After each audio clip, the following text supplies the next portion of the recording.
கள்ளிருக்கும் தாமரையை கையணைக்கும் மான்பிரையை உள்ளிருக்கும் நாடி எங்கும் முந்தன் உயிர்தான் இனி வரும் எந்த பிறவியிலும்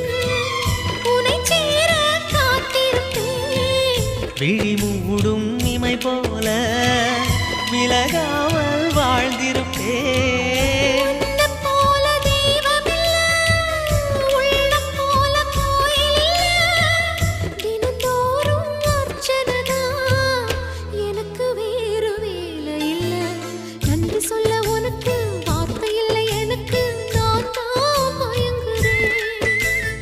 என்னுடைய மனச தந்து விட்ட பிறகும் ஏம்மா கலங்குற